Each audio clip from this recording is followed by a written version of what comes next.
and intimated by proclamation his pleasure that no woman should appear in the theatre before 5 o'clock. He generally viewed the Circensian games himself from the upper rooms of the houses of his friends or freedmen, sometimes from the place appointed for the statues of the gods, sitting in the company with his wife and children.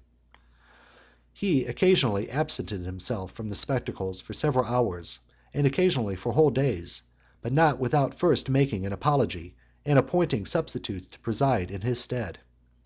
When present, he never attended to anything else, either to avoid the reflections which he used to say were commonly made upon his father Caesar, for perusing letters and memorials, and making rescripts during the spectacles, or from the real pleasure he took in attending those exhibitions, of which he made no secret, he often candidly owning it. This he manifested frequently by presenting honorary crowns and handsome rewards to the best performers, in the games exhibited by others, and he was never present in any performances of the Greeks without rewarding the most deserving, according to their merit. He took particular pleasure in witnessing pugilistic contests, especially those of the Latins, not only between combatants who had been trained scientifically, whom he often used to match with the Greek champions, but even between mobs of the lower classes fighting in streets and tilting at random, without any knowledge of the art. In short, he honored with his patronage all sorts of persons who contributed in any way to the success of the public entertainments. He not only maintained, but enlarged, the privileges of the wrestlers. He prohibited combats of the gladiators where no quarter was given. He deprived the magistrates of the power of correcting the stage players, which by an ancient law was allowed them at all times and in all places, restricting their jurisdiction entirely to the time of performance and misdemeanors in the theatres. He would, however, admit of no abatement, and exacted with the utmost rigor the greatest exertions of the wrestlers and gladiators in their several encounters.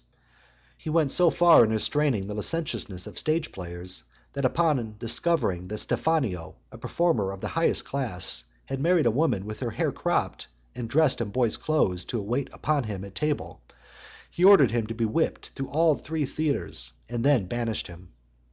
Hylas, an actor of pantomimes, upon a complaint against him by the praetor, he commanded to be scourged in the court of his own house, which, however, was open to the public. And Pylades he not only banished from the city, but from Italy also, for pointing with his finger at a spectator, by whom he was hissed, and turning the eyes of the audience upon him.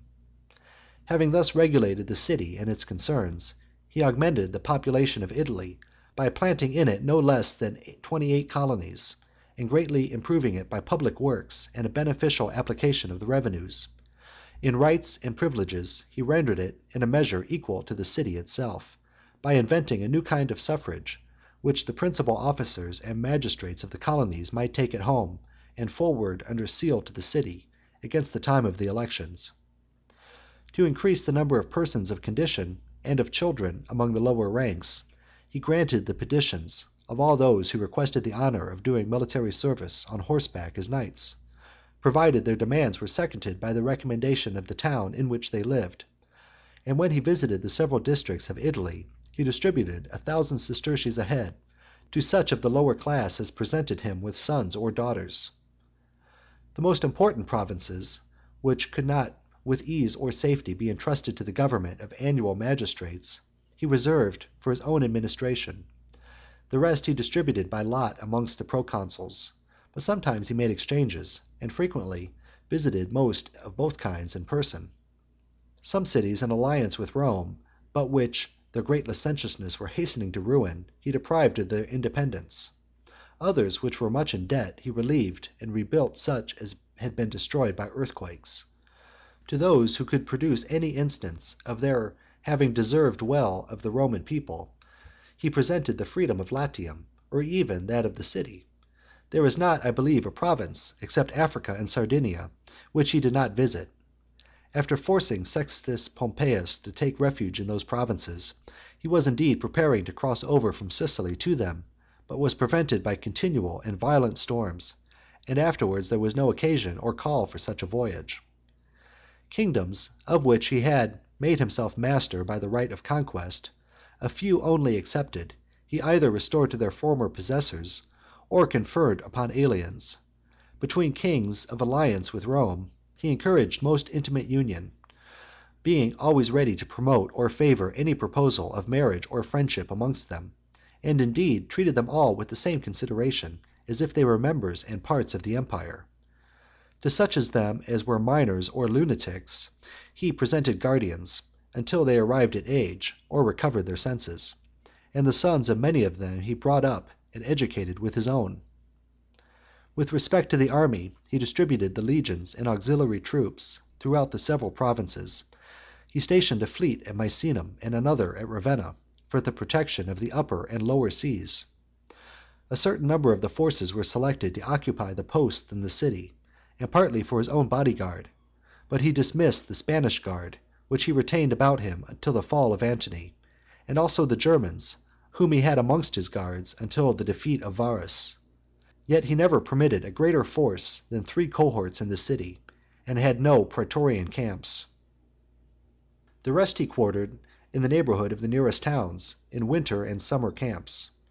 All the troops throughout the empire he reduced to one fixed model with regard to their pay and their pensions, determining these according to their rank in the army, the time they had served, and their private means, so that after their discharge they might not be tempted by age or necessities to join the agitators for a revolution.